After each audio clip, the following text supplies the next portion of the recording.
దేవుని నామమునకు అత్యధికమైన మహిమ కలుగును గాక. ఈరోజు దేవుని వాక్యంలో నుంచి నాకు ఇచ్చిన ఒక వర్డ్, ఈరోజు ఏం చెప్పాలి ప్రభా, ఏంటి మీ చిత్తం అని నేను ప్రార్థన చేస్తున్నప్పుడు దేవుడు నాకు ఇచ్చిన ఒక వర్డ్, రోమీలకు రాసిన పత్రిక 12వ అధ్యాయము 2వ వచనంను నేను చదువుతా ఉన్నాను.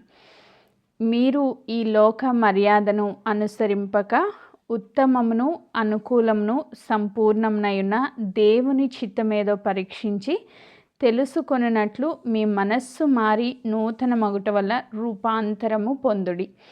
ఈ వాక్యము చాలాసార్లు మనం విన్నాం, కానీ ఈరోజు ఇంకొక నూతన కోణంలో దేవుడు నడిపించిపోతా ఉన్నారు. దేవునికి మహిమ కలుగును గాక. ఈ మాటను దేవుడు నాకు ఇచ్చినప్పుడు నాకు ఇచ్చిన ఒక వర్డ్ ఏంటి అంటే, ఈ మాట మరి ఎంతమంది విన్నారు నాకు తెలియదు, కానీ మనము ఈ లోకాన్ని అనుసరించకూడదు, కానీ మనల్ని ఈ లోకం అనుసరించాలి. Amen. We are not trend followers, but we are trend setters. Amen. So ఈ మాట దేవుడు మాట్లాడుతూ వచ్చినప్పుడు నిజమే కదా, దేవుని వాక్యంలో నుంచి చాలా విషయాలు దేవుడు మాట్లాడుతూ వచ్చారు. ఎట్లా మనము ఈ లోకాన్ని మనం అనుసరించకూడదు. దేవుని వాక్యంలో నుంచి 12:2లో మీరు ఈ లోక మర్యాదను అనుసరించకూడదు.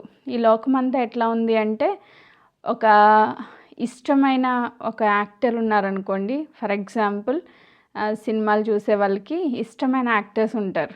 వాళ్ళు ఏ షర్ట్ వేస్తే వీళ్ళు అదే షర్ట్ వేస్తారు, వాళ్ళు ఏ ప్యాంట్ వేస్తే వీళ్ళు అదే ప్యాంట్ వేస్తారు. ఎందుకంటే అది ట్రెండ్ కదా, ట్రెండ్ ఫాలోవర్స్. వాళ్ళు ఇష్టమైన సెలబ్రిటీస్ ఏది ఫాలో అయితే వీళ్ళు అదే ఫాలో అవుతారు. వాళ్ళు ఏ ఫుడ్ తింటే వీళ్ళు కూడా అదే ఫుడ్ తింటారు. ఎందుకంటే వాళ్ళ ఇష్టం కాబట్టి, వాళ్ళు చేసేది కూడా వీళ్ళకి ఇష్టం కాబట్టి ఫాలో అవుతూ ఉన్నారు.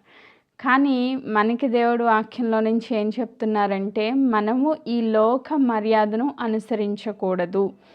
We are not trend followers, okay. కానీ ఈ లోకము మనల్ని అనుసరించాలి. ఆమేన్.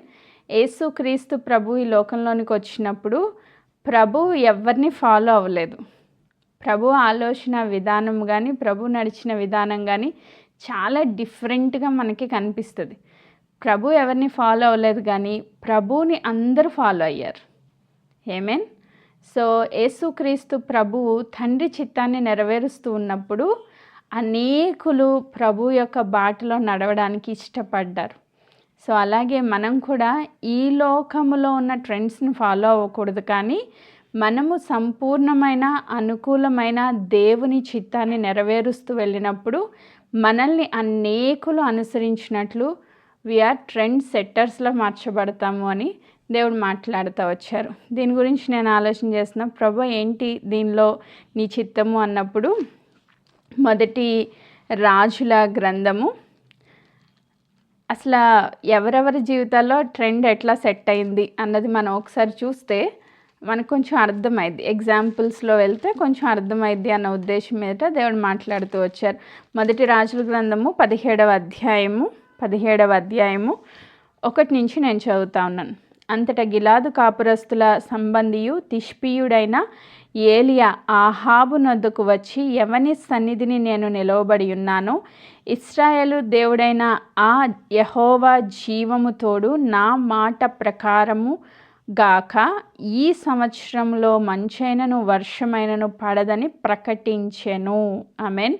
పిమ్మట యెహోవా వాక్కు అతనికి ప్రత్యక్షమై, నీవు ఇచ్చటి నుండి తూర్పు వైపునకు పోయి యోర్దానుకు ఎదురుగా ఉన్న కేరూతు వాగు దగ్గర దాగియుండుము.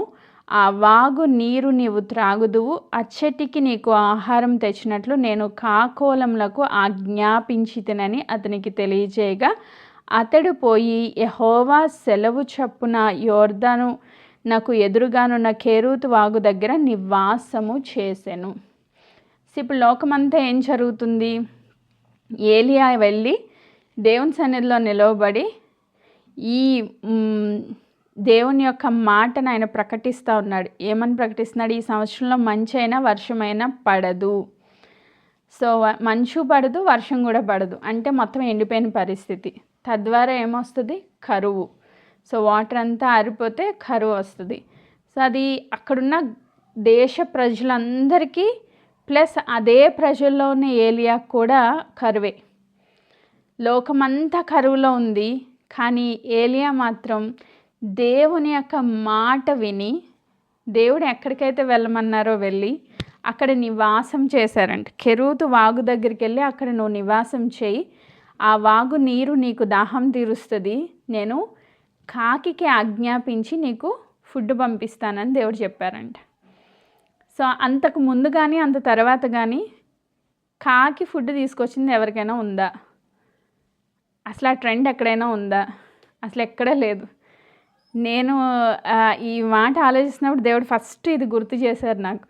కాకి ట్రెండ్, కాకి ఫుడ్ అనగానే మనకి ఏలియా గుర్తొచ్చేస్తారు. అంటే అదొక ట్రెండ్ సెట్ అయిపోయింది అంతే. ఇంకా కాకుల ద్వారా ఏలియాను పోషించిన దేవుడు అని దేవునికి అలా మహిమకరంగా ఒక సాక్ష్యం అక్కడ ముద్రించబడింది. ఆమేన్.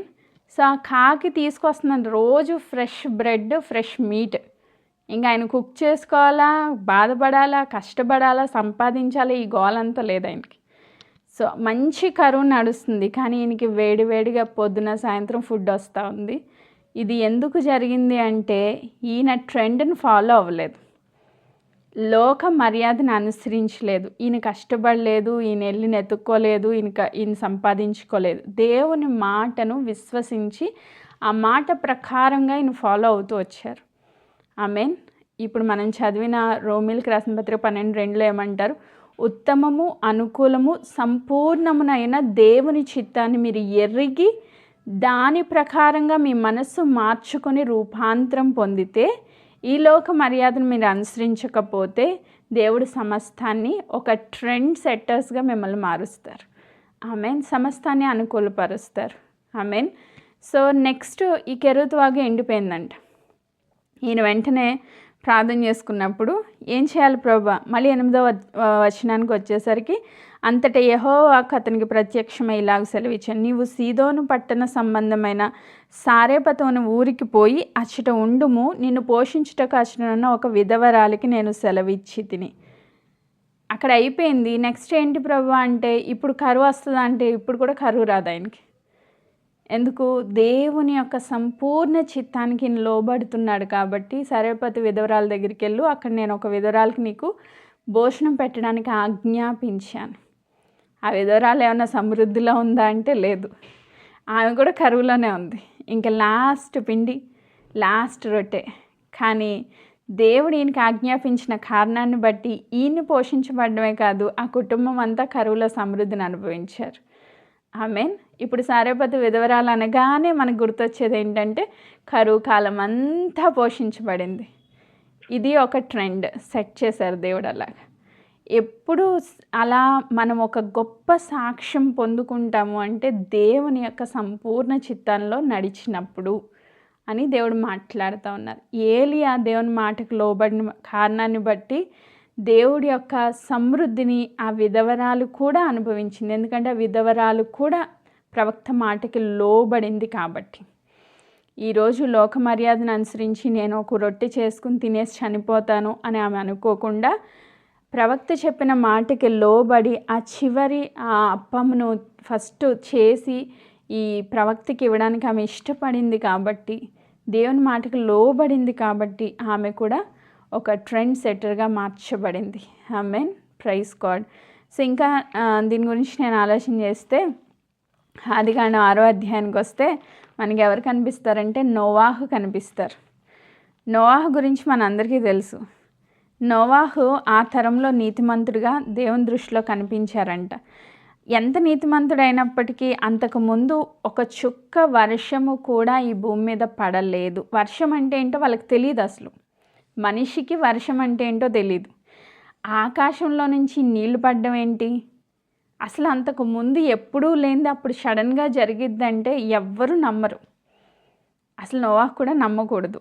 కానీ సంపూర్ణము అనుకూలమైన దేవుని చిత్తం ఏంటో ఆయన జీవితంలో గ్రహించి దేవుడు మాట్లాడినప్పుడు ఆదికాండం 6:13 వస్తే, దేవుడు నోవాహుతో సమస్త శరీరుల మూలంగా భూమి బలాత్కారంతో నిండి ఉన్నది గనుక నా సన్నిధిని వారి అంతం వచ్చి ఉన్నది, ఇదిగో వారిని భూమితో కూడా నాశనము చేయుదును. చితిసారకుపు మ్రానుతో నీ కొరకు వాడ చేసుకొనుము, అరలు పెట్టి ఆ వాడను చేసి లోపట వెలుపట దానికి కీలు పూయవలెను అని చెప్పి అది చేయాల్సిన విధానం అక్కడ ఎక్స్ప్లెయిన్ చేస్తూ ఉన్నారు దేవుడు. సో ఒకసారి ఆలోచిస్తే ఇప్పటి వరకు వర్షం అనేది ఏంటో వాళ్ళకి తెలీదు, వాడ అంటే ఏంటో కూడా వాళ్ళకి తెలీదు. అసలు ఈ రెండు కూడా కొత్తే వాళ్ళకి. అందుకే వాడ కడతా ఉంటే అందరూ వచ్చి ఎగతాళి చేస్తున్నారండి. ఏంటి ఆకాశం నుంచి నీళ్ళు పడతాయా, నువ్వేం మాట్లాడుతున్నావు, నీకన్నా అర్థం అవుతుందా అన్నట్టు నోవాహుని తన కుటుంబాన్ని చాలా వెట్టకారం చేశారంట అక్కడున్న ప్రజలందరూ. ఎవ్వరు నమ్మలేదు, ఒక్కళ్ళు కూడా నమ్మలేదు. ఈ కుటుంబం తప్పితే దేవుని యొక్క చిత్తానికి ఎవ్వరూ లోబడలేదు. అందుకే ఈ ఒక్క కుటుంబం మాత్రమే ఆ భయంకరమైన ఆ దేవుని ఉగ్రతలోంచి బయటకు వచ్చి రక్షణ అనే వాడలో ప్రవేశించింది. ఆమేన్. ఇప్పటి వరకు ఎవ్వరి జీవితంలో జరగంది దేవుడు నీకు చెప్పారనుకోండి, అనుకుందాం కాసేపు. ఇప్పుడు అంతకుముందు ఎప్పుడు వర్షం పడలేదు, అంతకుముందు ఎప్పుడు కాకిలతో ఎవరికి ఫుడ్ రాలేదు, అంతకుముందు ఎప్పుడు విధవరాలి జీవితంలో సమృద్ధి లేదు అంటే, అంతకుముందు ఎప్పుడు జరగనిది దేవుడు నీతో చెప్తే, ఇది నువ్వు నమ్ము అని చెప్తే మనం నమ్మగలుగుతామా? సో మనం ఎంతసేపు ఏం ఆలోచిస్తామంటే, మన బ్యాక్గ్రౌండ్కి వెళ్ళి ఎవరికైనా జరిగిందా, ఇలాంటి సాక్ష్యం ఎక్కడైనా ఉందా అని ఫస్ట్ మన ఎక్స్పీరియన్స్లోంచి ఆలోచిస్తాం, లేకపోతే ఈ లోకంలో ఉన్న మన నాలెడ్జ్ని బట్టి ఆలోచిస్తాం. కానీ ఇక్కడ మనం ఏ ఎగ్జాంపుల్ తీసుకున్నా అంతకుముందు ఎప్పుడు జరగందే వాళ్ళు విశ్వసించారు. దేవుడి మాట వారి దగ్గరికి వచ్చినప్పుడు అంతకుముందు ఎప్పుడూ వర్షం పడలేదు, అంతకుముందు ఎప్పుడూ వాడకట్టలేదు, కానీ దేవుడు చెప్పారు కాబట్టి ఖచ్చితంగా జరుగుతుంది అని ఆయన విశ్వసించి 40 పగళ్ళు రాత్రులు భయంకరమైన వర్షం, ఆకాశపు తూములు విప్పబడ్డాయంట. అందరూ చనిపోయారు వీళ్ళ కుటుంబం తప్ప. ఆమేన్. అందరూ కరువు అనుభవించారు, ఒక ఎలియా తప్ప. సో ఇలాగా ఒక ట్రెండ్ సెట్ చేసేటట్లుగా దేవుడు నిన్ను దర్శించి నీకు ఒక ప్రత్యేకమైన ప్రణాళిక ఇవ్వడానికి దేవుడు ఇష్టపడుతున్నారు. దాని కొరకు మనం ఏం చేయాలి? మన మనస్సును మార్చుకోవాలి. ఆమేన్. మన మనస్సు, మన ఆలోచన విధానం మారాలి. దేవుడు ఇట్లా చెప్తూ పోతే చాలా ఎగ్జాంపుల్స్ నేను రాశాను, టైం అవుతుంది కాబట్టి నేను ఓవరాల్గా చెప్తాను. అబ్రహాం అంతకుముందు ఎవరు? ఒక విగ్రహారాధికుడు. ఒక విగ్రహారాధన చేస్తున్న అబ్రాహామును దేవుడు దర్శించి, నువ్వు నా మాట విని నేను చూపించే దేశానికి వెళ్తే నేను నిన్ను అత్యధికంగా ఆశీర్వదిస్తాను. ఎలా ఆశీర్వదిస్తానంటే, ఆకాశ నక్షత్రాల వలె, ఇసుక రేణువుల వలె నీ సంతానాన్ని అభివృద్ధి చెందిస్తాను, నిన్ను దీవించిన వారిని దీవిస్తాను, నిన్ను శపించిన వారిని శపిస్తాను, సమస్త భూవంశములన్నీ నీ ద్వారా ఆశీర్వదించబడతాయి అంటే అది చాలా గొప్ప ఆశీర్వాదం, అది చాలా గొప్ప నిబంధన. సరే, ఎవరు నమ్ముతారు? అబ్రహాం ప్లేస్లో మనం పెట్టుకుందాం కాసేపు. నీకు తెలియని వ్యక్తి, అసలు దేవుడు అంటే ఎవరో నీకు తెలీదు, సడన్గా దర్శనం వచ్చింది, లేకపోతే దేవదూత ప్రత్యక్షమైంది, దేవుడు మాట్లాడడం మొదలుపెట్టారు. ఇదిగో నీతో నేను ఒక నూతన నిబంధన చేస్తున్నాను, నువ్వు నేను చూపించే దేశానికి నడు అని చెప్తే మనం వెళ్తామా? ఎన్ని రీజన్స్ అడుగుతాము. ఎక్కడికి వెళ్ళాలి ప్రభువా? అక్కడ ఎవరుంటారు ప్రభువా? అక్కడ నేను ఏం చేయాలి ప్రభువా? నువ్వు ఎప్పుడు నాకు బిడ్డలను ఇస్తావు ప్రభువా? ఇన్ని క్వశ్చన్స్ అడుగుతాం. ఆయన ఒక్క క్వశ్చన్ కూడా అడగలేదంట. ఆమేన్. దేవుని మాటను పట్టుకుని నడవడం మొదలుపెట్టాడు, అంటే సంపూర్ణంగా విధేయత చూపించడం మొదలుపెట్టాడు. దేవుని చిత్త ప్రకారముగా ఒక్క గర్భఫలం కూడా లేని అబ్రహాముని విశ్వాసులకు తండ్రిగా దేవుడు మార్చేశారు. ఇప్పుడు ఒక ట్రెండ్, విశ్వాసులకు తండ్రి అనగానే వెంటనే మన అందరి నోట్లోంచి వచ్చే ఆన్సర్ అబ్రహాము. ఆమేన్. సో అంటే నీకంటూ ఒక ఐడెంటిటీని ఇస్తారు దేవుడు. నిన్ను ఒక ట్రెండ్ సెటర్స్ లాగా మార్చడానికి దేవుడు ఇష్టపడతా ఉన్నారు. మీరు ఎవరి జీవితంలోనే చూసుకోండి, దానియేలుని పట్టుకుంటే అసలు సింహాల బోన్లో వేస్తే ఈయన బయటకు వస్తాడు అని ఎవరైనా నమ్మారా? అక్కడ వాళ్ళందరూ ఉద్దేశం ఏంటంటే, ఈయన సింహాల బోన్లో పడేస్తే ఈయన చనిపోతాడు, ఇక్కడతో చాప్టర్ క్లోజ్ అని అనుకున్నారు. కానీ దేవుని యందు ఆయన ఉంచిన విశ్వాసము, ప్రార్థనా జీవితంలో ఎక్కడ కాంప్రమైజ్ అవ్వకుండా దేవుని ఎదుట ఆయన తీసుకున్న ఆ యొక్క వాగ్దానం ప్రకారంగా నిలవబడిన కారణాన్ని బట్టి ఆయన యథార్థతను దేవుడు చూశారు. దేవుడు ఆ ప్రజలందరికీ అన్య రాజుకు కూడా తెలియచేయాలనుకున్నారు. ఏమని?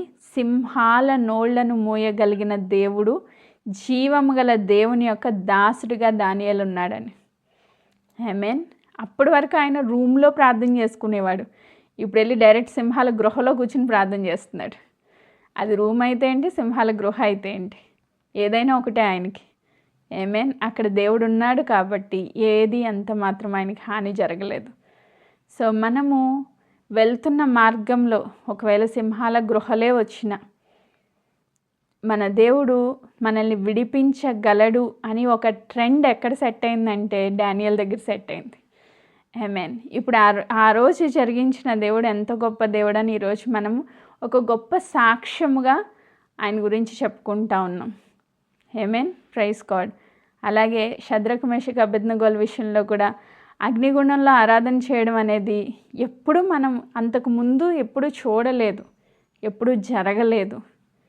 కానీ దేవుని సన్నిధిలో వాళ్ళు తీసుకున్న ఒక కమిట్మెంట్, ఎట్టి పరిస్థితుల్లో మేము అన్యులకు మొక్కము అని వాళ్ళు స్ట్రాంగ్గా నిలవబడిన కారణాన్ని బట్టి దేవుడు అనుకున్నారు వీళ్ళని ఒక ట్రెండ్ సెట్టర్స్గా చేయాలి అని.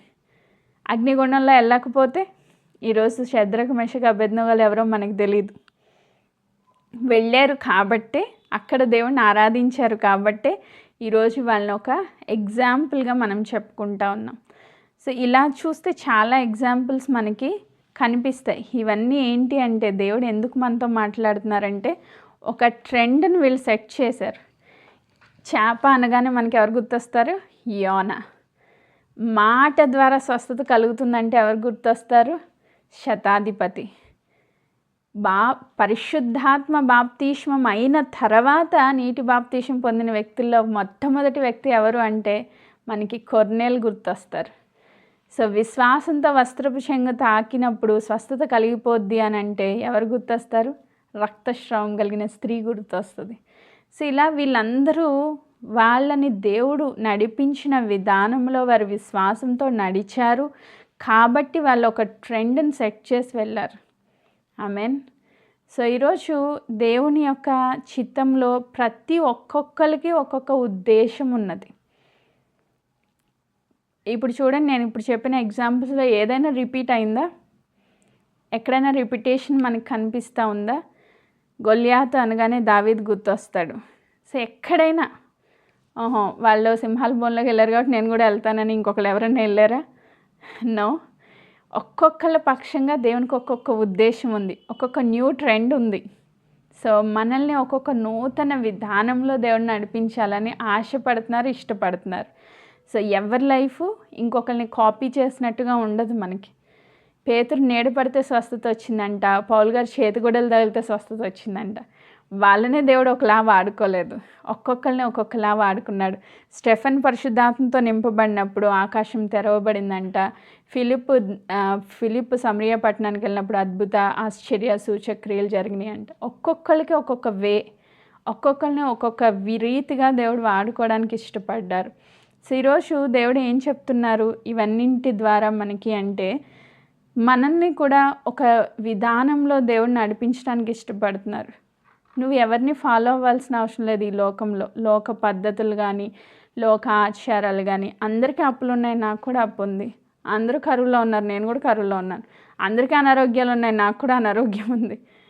సో ఈరోజు మన జీవితానికి ఈ లోకంలో ఉన్న వాళ్ళ జీవితాలకి డిఫరెన్స్ లేదు. కానీ దేవుని బిడ్డ జీవితం అలా ఉండడం దేవుని చిత్తం కాదు.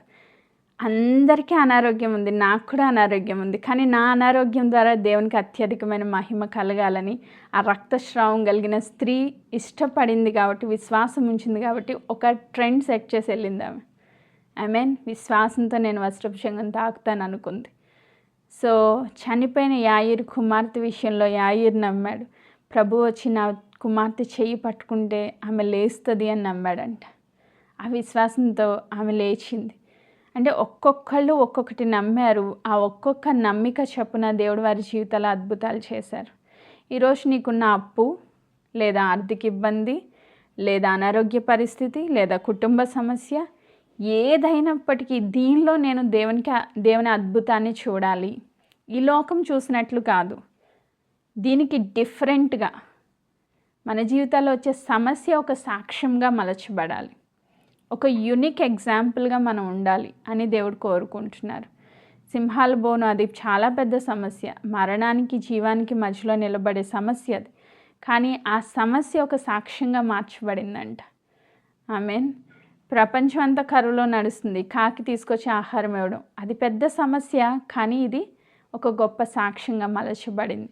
అంటే ఈరోజు క్రైస్తవ బిడ్డల జీవితంలో వచ్చే ప్రతి సమస్య ఒక సాక్ష్యముగా మలచబడాలి. లోకం వెళ్తున్నట్టు మనం వెళ్ళొద్దు. మన విశ్వాసం డిఫరెంట్ ఉండాలి, మనం దేవుని అడిగే విధానం డిఫరెంట్ ఉండాలి. దేవా, దీని పట్ల నీ చిత్తం ఏంటి, నీ ఉద్దేశం ఏంటి, నీ ప్రణాళిక ఏంటి, దీనిలో నుంచి ఒక గొప్ప సాక్ష్యం నా జీవితంలోకి రావాలి. ఆమేన్. ఒక ట్రెండ్ సెట్టర్గా నేను మార్చబడాలి. ఆమేన్. నా ప్రార్థన జీవితం ఇంకా బలపరచబడాలి, నా విశ్వాసం ఇంకా బలపరచబడాలి. ఈ యొక్క ప్రాబ్లం ద్వారా దేవునికి అత్యధికమైన మహిమ రావాలి. ఇది మన ఆలోచన విధానము మార్చబడినప్పుడు మన మనస్సు మారి నూతన మగుట వల్ల రూపాంతరపు అనుభవంలోనికి వస్తామండి. నీ మనసు ఏం చెప్తుంది? ఈ లోకంలో అందరికీ అప్పులు ఉన్నాయి, నీకు కూడా అప్పులు ఉన్నాయి, ఆ అప్పుల్లో నువ్వు కృంగిపోవాల్సిందే అని చెప్తుందా? నో. మన మనస్సును మార్చుకోవాలి. ఈ అప్పు కొట్టివేసి దేవుడికి గొప్ప సాక్షిగా దేవుడు నన్ను నిలవబెట్టబోతున్నారు. ఆమేన్. మన మధ్యలోనే సాక్ష్యాలు విన్నాం.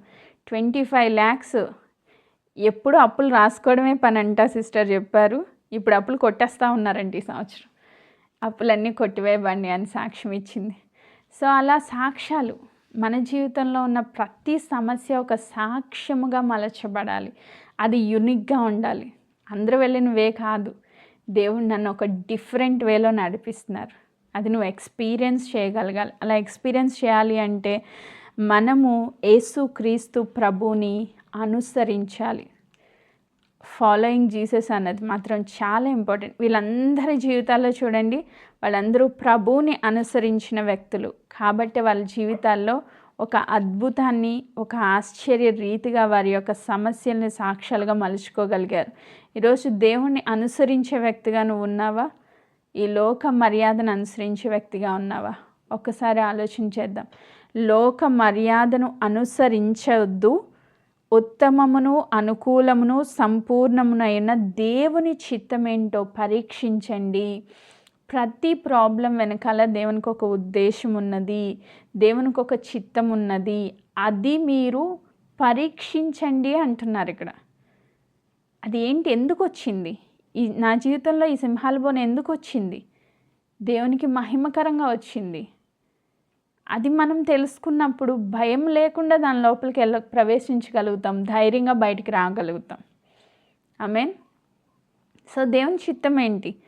అది మనం పరీక్షించాలి, తెలుసుకోవాలి, దాని ప్రకారంగా మన మనస్సు మార్చుకోవాలి. ఈ లోకపరమైన మనస్సు ఒకటి చెప్తుంది, ఆత్మానుసారమైన మనస్సు ఒకటి చెప్తుంది. శరీరానుసారమైన మనస్సు మనల్ని మరణానికి తీసుకుని పోతుందంట, ఆత్మానుసారమైన మనస్సు నూతన జీవముతో నింపుతుందంట. ఆమేన్. నూతన జీవము, నూతనత్వము. సో దేవుని యొక్క ఉజ్జీవంలోనికి మనల్ని నడిపిస్తుందంట. సో అట్లా మన మనసులు మార్చుకోవాలని దేవుని వాక్యంలో నుంచి ఈరోజు దేవుడు మనతో మాట్లాడుతూ ఉన్నారు. ఎఫెసీలకు రాసిన పత్రిక 4వ అధ్యాయము వాక్యం చదువుకుందాం. ఎఫెసీలకు రాసిన పత్రిక 4వ అధ్యాయము 22వ వచనాన్ని నేను చదువుతా ఉన్నా.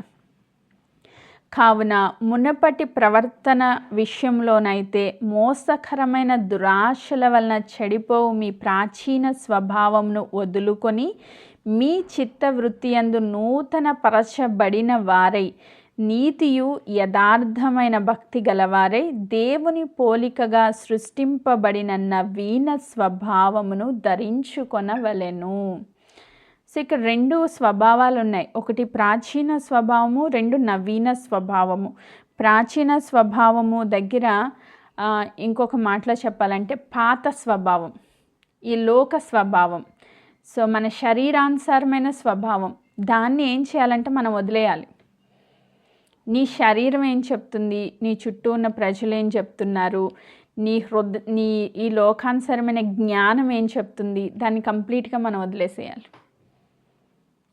సో ఏది జరిగినా దేవుని చిత్తం ఏంటి అని మనము దాని గురించి తెలుసుకోవడానికి మీ చిత్త వృత్తి యందు నూతన పరచబడిన వారే. చిత్త వృత్తి యందు అంటే మీరు చేసే ప్రతి పనిలో, మీరు తలంచే తలంపులో, ఆలోచనలో, వెళ్తున్న మార్గంలో నూతనత్వం కావాలి అని దేవుని వాక్యం సెలవిస్తుంది. ఈరోజు ఆ నూతనత్వం లేదు. మనం ఎంతసేపు ఏం చేస్తామంటే మన జ్ఞానం ఏది చెప్తే దాన్ని ఫాలో అయిపోతాం. ఈ లోకం ఏది చెప్తే అది ఫాలో అవుతాం. పిల్లల్ని ఎలా పెంచాలి, తల్లి ఏది చెప్తే అది ఫాలో అయిపోతాం. అంతేనా? సో స్కూల్కి వెళ్ళిన తర్వాత టీచర్స్ ఏది చెప్తే అది ఫాలో అయిపోతాం. ఆఫీస్కి వెళ్ళిన తర్వాత బాస్ ఏది చెప్తే అది ఫాలో అయిపోతాం. ఇంట్లో ఉంటే భర్త ఏది చెప్తే అది ఫాలో అయిపోతాం. అలాగే ఫాలో అయిపోయిందంట నయోమి. ఏమైంది? 3 సమాధులు మిగిల్చుకుంది. మనం ఈ లోకం ఏం చెప్తుందో దాన్ని ఫాలో అవ్వద్దు. నీ చుట్టూ ఉన్న ప్రజలు ఏం చెప్తున్నారో దాన్ని ఫాలో అవ్వద్దు. దేవుడు ఏం చెప్తున్నారు? నూతన మనస్సు, నూతన స్వభావము మనకి కావాలి, నూతనత్వం కావాలి. దేవుడు ఏం చెప్తున్నారు, దేవుని సంపూర్ణ చిత్తం ఏమిటి, దేవుని ఉద్దేశం ఏంటి, దేవుని ప్రణాళికలు ఏంటి అన్నది మనము తెలుసుకోవడానికి మన మనస్సు మార్చుకోవాలంట. ఈ మారు మనసు అనేది చాలా పెద్ద టాపిక్. ఇది ఒక్కటి సాధించగలిగితే మన జీవితంలో అన్నీ సాధించినట్లే. ఆమేన్. ప్రతి విషయంలో నీ మనసు మార్చుకోగలిగితే దేవుని సంపూర్ణ చిత్తంలో నువ్వు సక్సెస్నే చూస్తావు. ఒక ట్రెండ్ సెట్టర్గా నువ్వు మార్చబడతావు. ఆమేన్. Praise God. దేవుడు చెప్తున్నారు 24వ వచనంలో, నీతియు యథార్థమైన భక్తి గలవారే. నీతిని అనుసరించాలి. నీతి అంటే ఏంటి? యేసుక్రీస్తు ప్రభువే మనకు నీతి. ఆయన ఏదైతే చేశారో, ఆయన ఎలా అయితే నడుచుకున్నారో ఆ నీతిని మనం ఫాలో అవుతూ, యథార్థమైన భక్తి అంటే లోపల ఒకటి బయట ఒకటి లేకుండా సంపూర్ణమైన దేవుని చిత్తంలోకి లోబడి యథార్థమైన భక్తి గలవారే దేవుని పోలికగా నువ్వు ఎవరి పోలికగా మార్చబడాలి? నీకు ఒక రోల్ మోడల్ అంటూ ఎవరైనా ఉంటే అది ప్రభువే అయి ఉండాలి. ఆమేన్. యేసుక్రీస్తు ప్రభు ఎలా ఆలోచించారు, ప్రభు ఎలా నడుచుకున్నారు, ప్రభు సమస్యలను ఎలా అధిగమించారు. సో దాన్ని మనం ఫాలో అవుతూ దేవుడు ఇక్కడ చెప్తున్న రీతిగా దేవుని పోలికగా సృష్టింపబడిన వారే నవీన స్వభావమును ధరించుకొనుడి. అది మనకి లేదు. ఇప్పుడు మనం ఏం చేయాలి? ధరించుకోవాలి. క్రీస్తు యేసు కలిగిన మనస్సును మనం ధరించుకోవాలి. అదే చెప్తారు కొలస్సీలకు రాసిన పత్రిక 3వ అధ్యాయము 16వ వచనాన్ని కూడా నేను చదువుతున్నా. కొలస్సీ 3:16. సంగీతములతోనూ కీర్తనలతోనూ ఆత్మ సంబంధమైన పద్యములతోనూ ఒకరికొకడు బోధించుచు బుద్ధి చెప్పుచు కృపాసహితంగా మీ హృదయములలో దేవుని గూర్చి గానము చేయుచు సమస్త విధములైన జ్ఞానంతో క్రీస్తు వాక్యం మీలో సమృద్ధిగా నివసింపనీయుడి. ఇది చాలా చాలా చాలా ఇంపార్టెంట్. మన మనస్సు మారాలి అంటే దేవుని వాక్యము మన హృదయంలో సమృద్ధిగా నివసించాలంట. వాక్యం ఎప్పుడైతే మన హృదయంలో సమృద్ధిగా ఉంటుందో మన హృదయం మార్చబడతా ఉంటుంది. ఆమేన్. సో ఎంత వాక్యాన్ని నువ్వు గ్రహించుకుంటావో, చదవడం కాదు, చదవడం వేరు, గ్రహించుకోవడం వేరు. ఎంత వాక్యం నీ హృదయంలోనికి గ్రహింపులోనికి వస్తుందో అంతగా నీ మనసు మార్చబడుతుంది.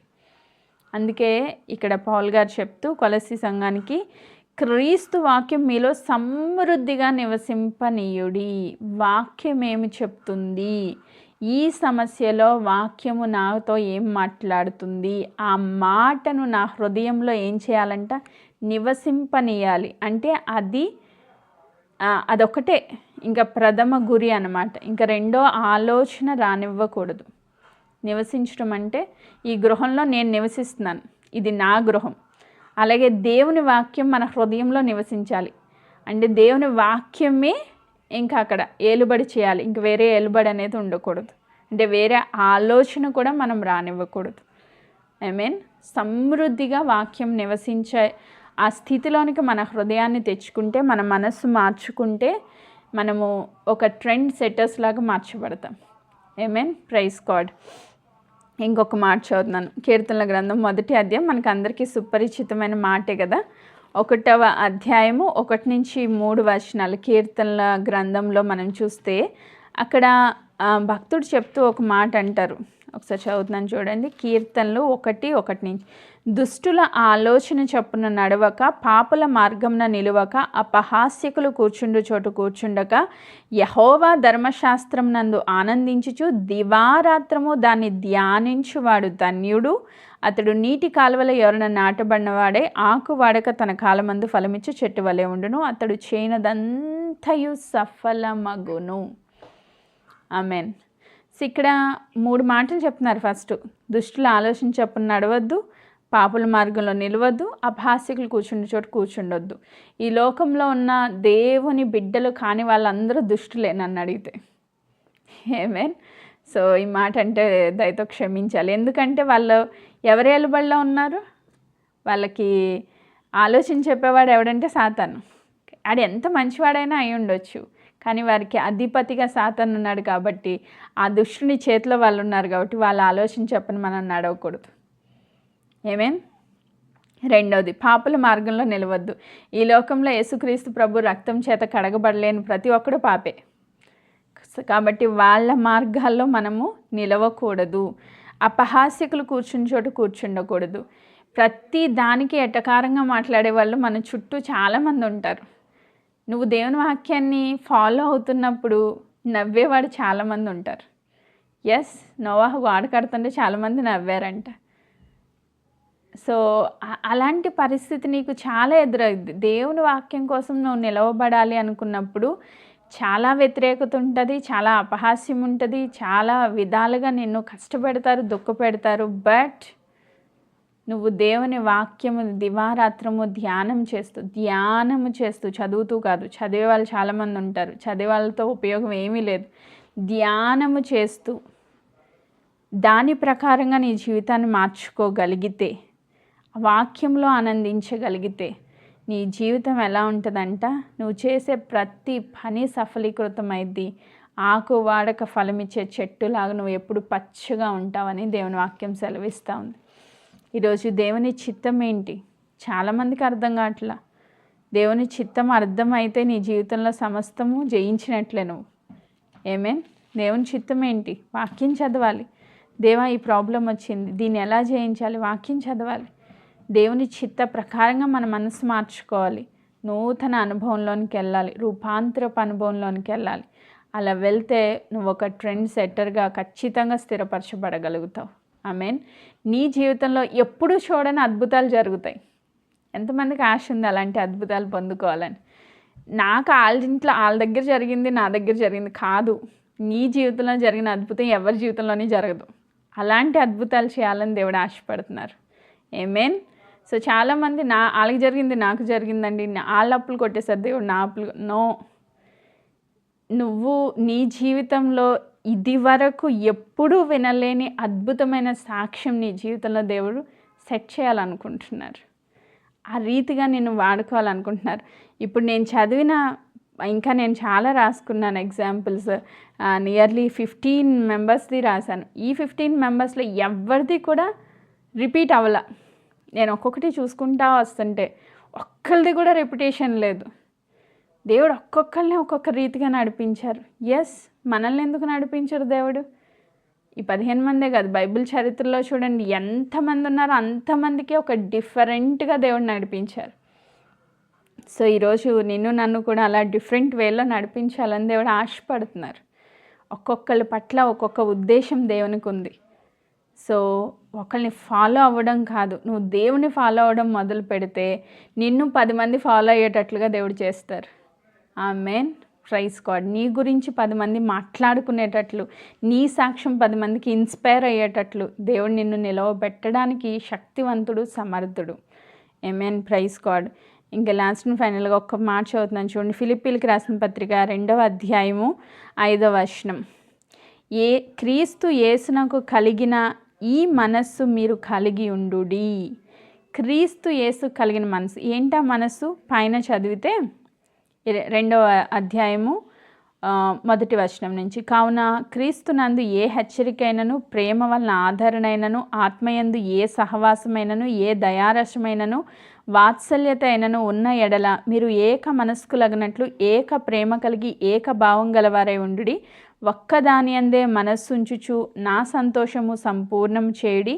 కక్ష చేతనైనను వృధాతిశయం చేతనైనను ఏమీ చేయక వినయమైన మనస్సు గలవారే ఒకరినొకడు తనకంటే యోగ్యుడని ఎంచుచు మీలో ప్రతి వాడు తన సొంత కార్యములను మాత్రమే గాక ఇతరుల కార్యములను చూడవలెను.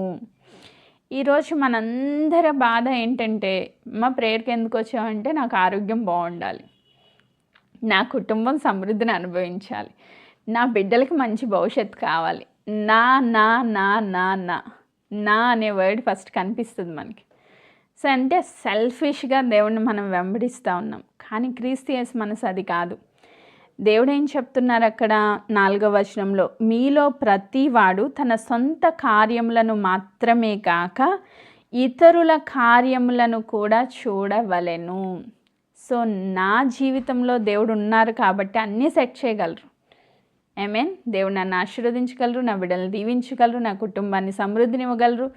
సో నా జీవితం బాగుంటుంది. కానీ నా పక్కనోడు, వాడికి దేవుడు సరిగ్గా తెలియదు. వాళ్ళకి ఎలా మనం సువార్త ప్రకటించాలి, వాళ్ళని ఎలాగ దేవుని సమృద్ధిలోనికి నడిపించాలి అని ఆ ఇతరుల కోసం ఆలోచించేది క్రీస్తు యేసు కలిగిన మనస్సు. ఆ మనస్సును మనం కలిగి ఉండాలంట. ఆమేన్. సో దేవుని యొక్క మనస్సు నీలోకి వస్తే, ఆ మనస్సు నీ మనస్సు మారి రూపాంతరము చెంది క్రీస్తు యేసు కలిగిన మనస్సు నీలోకి వస్తే ఖచ్చితంగా దేవుడు నిన్ను ఒక ట్రెండ్ సెటర్గా దేవుడు స్థిరపరుస్తారు. ఆమేన్. Praise God. సో యేసుక్రీస్తు ప్రభువుకి కలిగిన మనసు ఆ 12 మంది అపోస్తుల జీవితాల్లో మనం చూస్తాం. అందరూ కూడా ఆ మనసు కలిగే పరిచర్యలో వాళ్ళ హతసాక్షులు అయిపోయారు. సో ఈరోజు ఆ పరిచర్య భారం మనలోకి రావాలి. క్రీస్తు యేసు కలిగిన ఆ మనస్సును మనము కలిగి ఉండాలి. అన్నింటికంటే ముఖ్యముగా దేవుని చిత్తానికి మొదటి స్థానం మనం ఇవ్వగలగాలి. ఆమేన్. సంపూర్ణము, ఉత్తమము, అనుకూలమైన దేవుని చిత్తం. అదే మన జీవితాల్లో ఎలా ఉంటుందంటే, నాకు ఇష్టమైనది, నాకు అనుకూలమైనది, నా చిత్తంలో ఉన్నది, దేవుని చిత్తానుసారంగా నేను చేస్తున్నాను అనుకుని నా చిత్తాన్ని జరిగించుకోవడానికి ముందుకెళ్తే అక్కడ ట్రెండ్ సెటర్ కాదు కదా, ఫాలోవర్ కాదు కదా, ఫెయిల్యూర్ ఉంటుంది. ఆమేన్. ఫెయిల్యూర్ ఉంటుంది. సో అలా చేయకూడదు అని దేవుడు మనని హెచ్చరిస్తూ ఈరోజు మన మనసులు మారి రూపాంతరం పొందాలి అని దేవుడు మనతో మాట్లాడుతూ ఉన్నారు. ఫైనల్గా ఒక మాట చదివి నేను ముగించాలనుకుంటున్నాను. యోహాను సువార్త 21వ అధ్యాయము 15 నుంచి మనం చదివితే అక్కడ పేతురు గారితో ప్రభు మాట్లాడుతూ, పేతురు నీవు నన్ను ప్రేమిస్తున్నావా అని 3 సార్లు అడిగినట్లుగా మనం చూస్తాం. పేతురు గారిని 3 సార్లు క్వశ్చన్ చేశారంట ప్రభు. ఏమని? నువ్వు నన్ను ప్రేమిస్తున్నావా, నువ్వు నన్ను ప్రేమిస్తున్నావా, నువ్వు నన్ను ప్రేమిస్తున్నావా? ఎస్ లార్డ్, నేను నిన్ను ప్రేమిస్తున్నాను అన్నప్పుడు దేవుడు చెప్పిన ఒకే ఒక మాట, అయితే నీవు నా గొర్రెలను మేపుము, గొర్రె పిల్లలను మేపుమని దేవుడు ఆయనకి సెలవిచ్చారంట. నా గొర్రెలు మేపు, నా గొర్రెలు కాయి, నా గొర్రెల్ని నువ్వు కాయి అని చెప్పి 3 సార్లు చెప్పారంట. దేవుని ఉద్దేశం ఏంటి అంటే, దేవుని సన్నిధిలో ఆయన సంపూర్ణ చిత్త ప్రకారంగా మన మనసు మార్చుకుంటే, దేవుణ్ణి ప్రేమించగలిగితే, ఆయన యొక్క భారం మనలోనికి వస్తే మనం అనేకులను మేపే స్థితిలోనికి వెళ్తాం. మనం ఇంకా మేసే స్థితిలోనే ఉన్నాం. సో ఆ స్థితి నుంచి అంటే మనం బలపరచబడమే కాదు, మనం అనేకుల్ని బలపరిచే స్థితిలోనికి వెళ్ళాలన్నది దేవుని చిత్తం. ఆమేన్. సో దేవుని చిత్తం ఏంటో మనకి క్లియర్గా అండర్స్టాండ్ అయ్యేటట్టు దేవుడు చెప్పారు. మీరు సర్వలోకానికి వెళ్ళి సర్వ సృష్టికి స్వార్థ ప్రకటించండి, నాకు సాక్షులుగా ఉండండి అని. సో దేవునికి సాక్ష్యం ఇచ్చే వ్యక్తులుగా ఉండాలంటే దేవుని సంపూర్ణ చిత్తంలో నడవాలి, దేవుని ప్రేమించాలి, దేవుని యొక్క హృదయ భారం కలిగి మనం ఈ లోకంలో జీవించాలి. అట్టి కృపను మనము కలిగి జీవించుదుముగాక. ఈరోజు ట్రెండ్ ఫాలోవర్స్గా కాకుండా ట్రెండ్ సెటర్స్గా గ్లోరీ ఆఫ్ ద లార్డ్ మినిస్ట్రీలో ఉన్న ప్రతి బిడ్డ మార్చబడాలని నేను కోరుకుంటూ ఈ మాటల్ని నేను ముగిస్తున్నాను. దేవుడి వాక్య భాగమును దీవించును గాక. ఆమేన్. Praise God.